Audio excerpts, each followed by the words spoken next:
Students, in this video we are going to see about Bernstein conditions. So this is a continuation of data dependence of previous video. So Bernstein condition is nothing but it's a one of Bernstein is a one of the author. He developed some set of conditions where to find whether the two process, if you take P1 and P2, means if two processes are executing parallel or not. So this is a one of set of three conditions to check whether the two processes are executing parallel or not. So a simple definition of Bernstein is nothing but it is a set of three conditions where to check whether the process and P1 process and P2 process are executing parallel or not. Right. Now we move on to the concept of this Bernstein condition. Here these are the three conditions. I1 intersection with O2 is equal to pi. I2 intersection with O1 is equal to pi. O1 intersection with O2 is equal to pi. So these are the three main conditions. What is meant by I1, I2, O1, O2? Now we move on to, say for example, if you have taken P1 is a first process and P2 is a second process, means where for each processor we have set of input seeds and output seeds. Here I1 is I1 denotes the input sets of P1 process and O1 denotes the input sets of output sets of P1 process.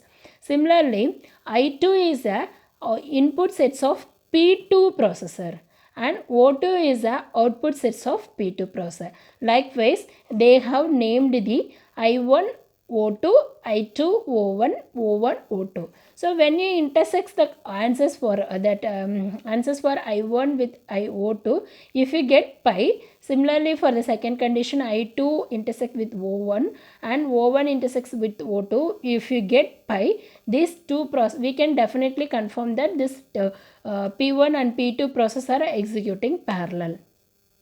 Okay, so with this we are going to solve this Bernstein condition with example program. Example statements. Here I have taken 5 different problems process, not problems, process. P1. P1 is defined as C equal to D multiplication with E. Process P2, M is equal to G plus C. Process P3, A is equal to B plus C. P4, C is equal to L plus M.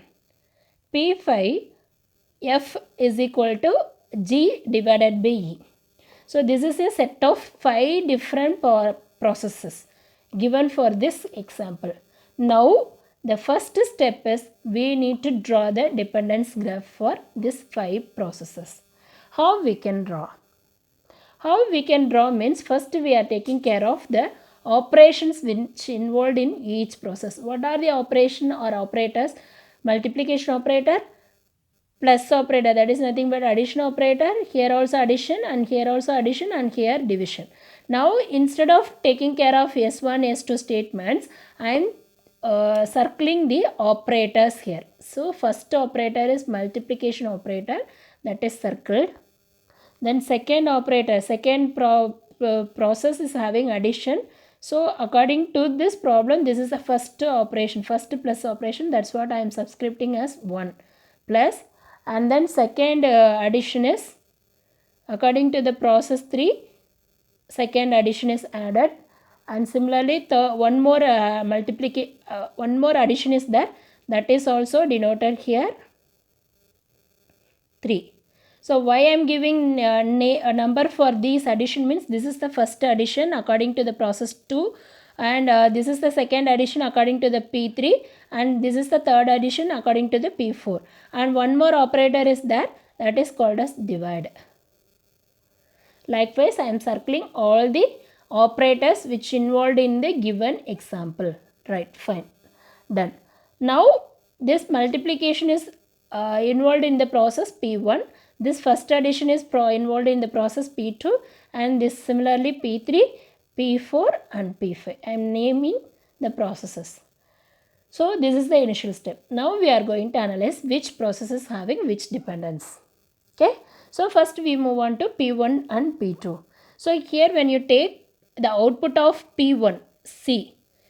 C is one of the input of P2. As we know that if two processes are having flow dependence means if any of the output is given as input to the next process means both processes are having flow dependence. Now we can say that P1 and P2 is having flow dependence.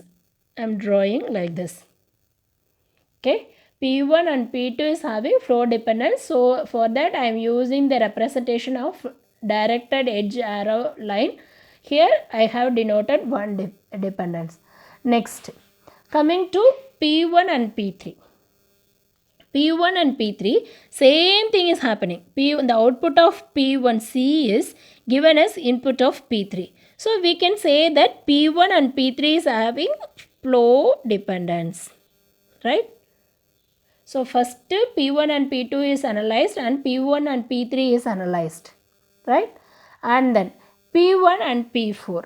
P1 and P4, P1 is equal to C D multiplication E and P4 is having C equal to L plus M. Here C is also output, here C is also output. There is no different link or relation between P1 and P4. So we can say that these two are anti-dependent.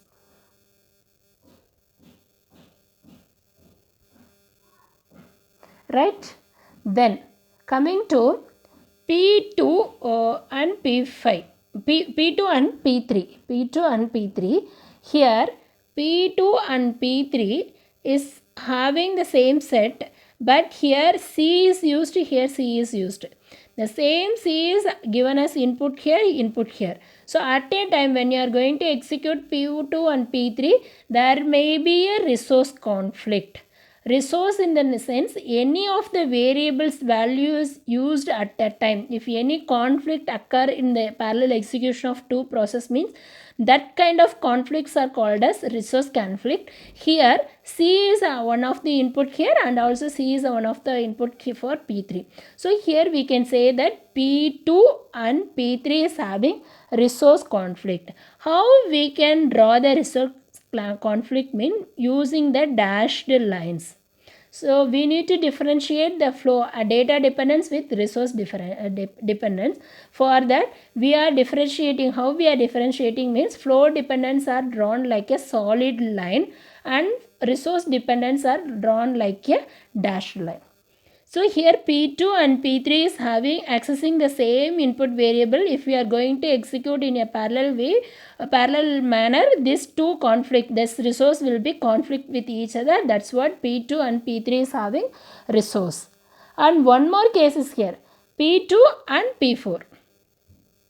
Wherever the C occurs, whenever the C occurs, this will be here P2 and P4. P2 is given as input and it is taken as output here. So again this conflict occurs between P2 and P4. So now we can draw P2 and P4 is having resource conflicts. Right? Then coming to P3 and P4. The same, where according to this case, the C is the most used variable. So if we execute these processes parallelly, the resource conflict obviously will occur. So that's what P3 and P4 is having resource conflicts. That is also shown here. Okay. Then P3 and P4. We know that the P3 and P4 here and the output of P4 is given as input here. So in a reverse wise, P3 is having flow dependence with P4. Okay. So this is the exact way of finding the dependence between the processes. Now we have drawn the dependence graph for these particular 5 processes. Right. So here why I left to P5 means P5 is no way related to this remaining processes. So that is little ideal only. That's what it is not having any dependence with the remaining processes. Right. I hope you understand. This is the first way of finding the Bernstein condition. How these processes are interrelated. How they are going to execute. Right. Then next step is we need to draw the diagram for these 5 processor when it is going to execute sequentially. When it is going to execute sequentially. So first we consider how these processes will be executed sequentially. So how it will be executed sequentially? In a one by one manner. That means first process. Which one is the first process? P1. So P1 will be executed first. Which one is the operator given here for P1? This multiplication operator. This multiplication operator is first executed. What are the inputs for this one? D and E. So D and E are the input for the operator multiplication and it produces the output as C. So this is called as P1. Okay. So now I am writing multiplication is the exact operator and it takes the input from D and E and it produces the output C. Sorry. Then first process is executed. Then move on to second process. What is the second process? Plus operator. Okay. Plus operator is given. And what are the inputs? C is the one of the inputs. So now I am directly giving the C because this is the output of this operator and it is directly given to the input for this second process. And what is the next input? G. G is given here. And what is the output? M. It produces the output M here. So this is called as P2. Right? Then third operator. What is the third operator? Plus. So this plus operator is taking the input from C. So this is given as input here. Right? So this is given as input here. And this is not connected because M is not given as a input here. So P3, according to the P3, M is not given as a input. So P3 will not given. And then C is given now. Then B. One more input we need to give B. And it produces the output A. A is given. Then what is the next operator? Plus again. Plus 3. What it takes? It takes M. M is output of this P2. So this is given here now. It is now connected here to the P4 operation. One more input is L. It is given externally. Okay. Then it produces the output C. It produces the output C. Then what is the next operator? Division. Then according to the division, it takes E as one of the input. Another input is G and it produces the output F. Okay. So these are the sequential execution of this processes. Okay. So these are the sequential execution of this process. Now we are going to convert this sequential equation into parallel equation. So this is called a sequential equation. Now we are going to convert the same set of process into parallel execution. Not equation, execution. Sequential execution. And this one is parallel execution. Okay, how we can execute this process in a parallel way? First we'll take first process operator, multiplication. What are the inputs? D and E. And it produces the output C. Now C is given as the input for these two processes, P2 and P3. Now we can parallelize, no? So how we can parallelize? We can divide like this. So this plus operator and one more plus operator is here. So this P1 process and P2, P3. Now it takes one of the input from the output of P1, and what are the inputs for other inputs for P2? G, and it produces the output M. Similarly, it takes the input B and produces the output A. Okay, so it produces the output A, right? Then M is given. So again M is related. This M is given as input for the P4. Now what we can do, after the value of M, we can connect P4 here. So P4 is connected. It takes another input L and produces the output C. Okay. So after that, in the parallel way, this division will be played. This P5 will be played. It takes G and E and produces the F. Okay. Now we can, from the diagram itself, we can tell that which two processes are executing parallel? P2 and P3. Because it is given P2 and P3. P2 and P3. Now we can check the condition, no. So now we are checking P2 and P3 is parallelly executing or not. Executing or not. We are going to check. So let me take P2 input sets. What are the input sets? So P2 input sets are G,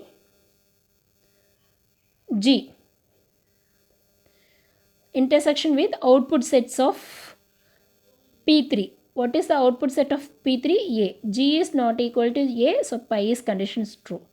Then input set of P3, I2, because I2 is compared here. This one I2,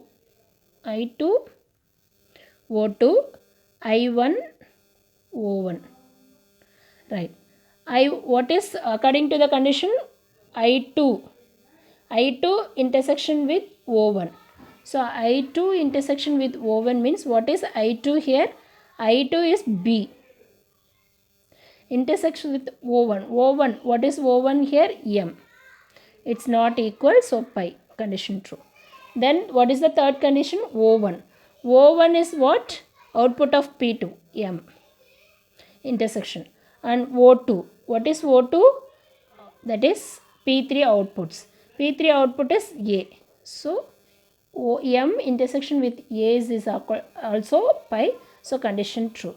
So according to this case, P2 process and P3 process are executing parallel. Okay. So this is a solution for Bernstein condition. Right? I hope you understand how to find out the parallelism according to the Bernstein condition.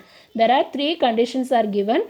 I1 intersection with O2 is equal to pi. I2 intersection with O1 is equal to pi. O1 intersection with O2 is equal to pi. These three conditions are the developed by Bernstein. So we need to solve this problem according to the problem statements. First we need to draw the dependence graph, then how this can be executed in a sequential execution, then we can convert it into parallel execution, then we need to check with each process according to the case.